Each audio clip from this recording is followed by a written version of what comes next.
Who is the High Priestess? Welcome back to another episode of Wild Feminine Magic. Make sure to subscribe to the channel. Let's get into the video.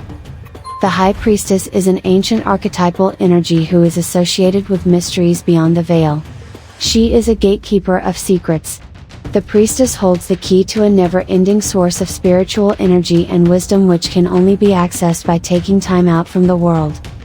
She is venerated and celebrated in ancient cultures. In Egypt she is associated with the great cosmic mother Isis and Nephthys. She is Medusa, the dark mother and initiator of the afterlife in Libya. In Minoan Crete, she is associated with Ariadne, the primordial snake goddess, and in ancient Greece she is Persephone, whose ecstatic illusion rites originate from Cretan traditions. In Celtic mythology, she is Rhiannon, Arianrhod, and Morgana. There are many high priestesses in the Celtic lineage of queens and high priestesses who know the secrets of alchemy, death and rebirth and sovereignty. In Celtic lore, she is always whole, embodies a balance of feminine and masculine consciousness and belongs to the land. She is a bridge from earth to the heavens. Symbolism of the High Priestess, palm tree as tree of life. In tarot, High Priestess is also symbolized by the palm tree, the tree of life. Our ancestors perceived the palm as a symbol for fertility and unification. The palm is a symbol of feminine qualities found in the fruit it bears and masculine qualities in the erect, towering trunk representing the phallus, male power rising into action, followed by flowering, expansive palms. In alchemical traditions, the palm tree is a symbol of the perfect integration of both male and female attributes. This is an alchemical achievement, to be wholly balanced, equally united with polarity. The High Priestess has an ability to integrate the realms of seen and unseen, mixing them into a whole vision with a goal to bring wholeness and non-duality to humanity.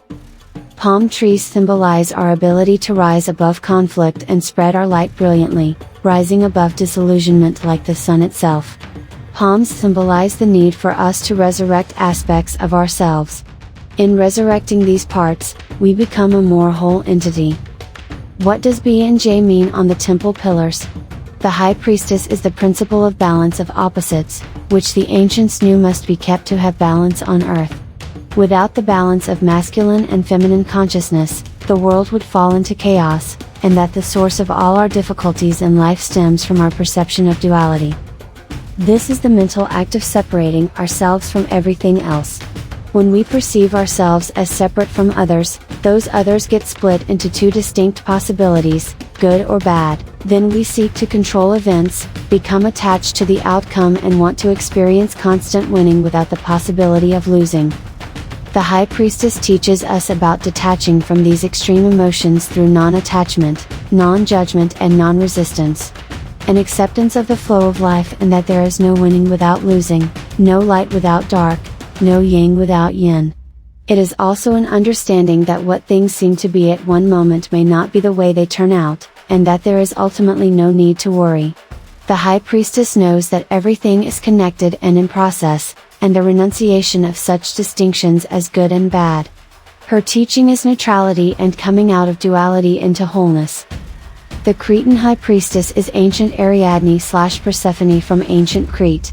She is the divine lover and works together with the divine mother, Demeter. They are not separate. Not virgin whore or mother whore.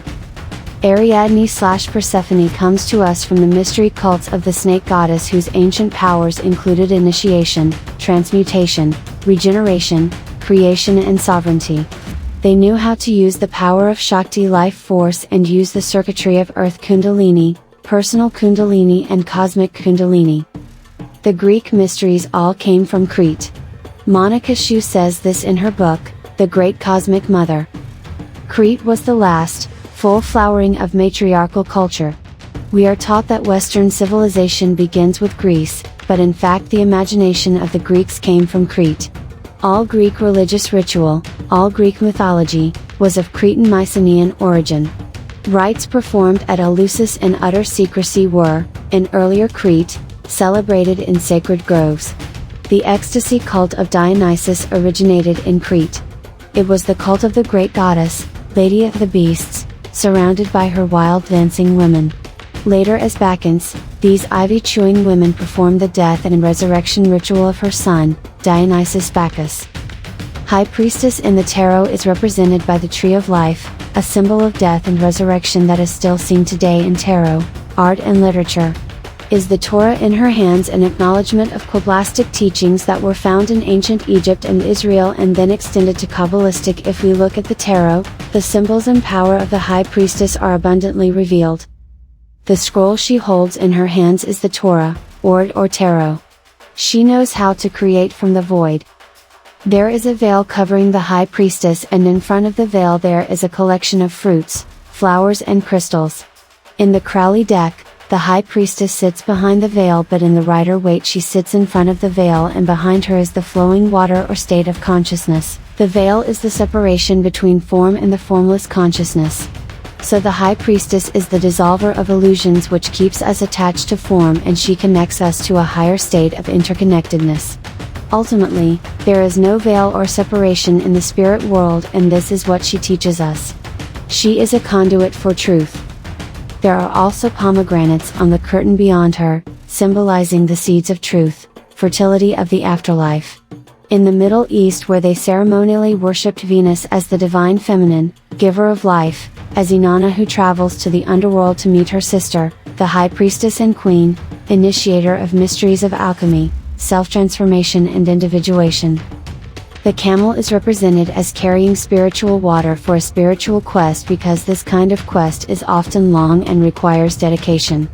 The camel can travel great distances in the desert and is the ultimate symbol for the inner quest. The black and white pillars in the tarot imagery represent feminine and masculine paths from the Kabbalistic Tree of Life and the camel in the middle. The grapes are associated with Dionysus and the pine cone with Bacchus. They are symbols of the intoxication and admiration of the outer creation once the inner alchemy is complete. That brings us to the end of today's video all about who is the High Priestess. If you enjoyed this episode, remember to leave a thumbs up and to subscribe to Wild Feminine Magic for even more fascinating content, just like this. As always, thanks for watching. See you again soon in the next one.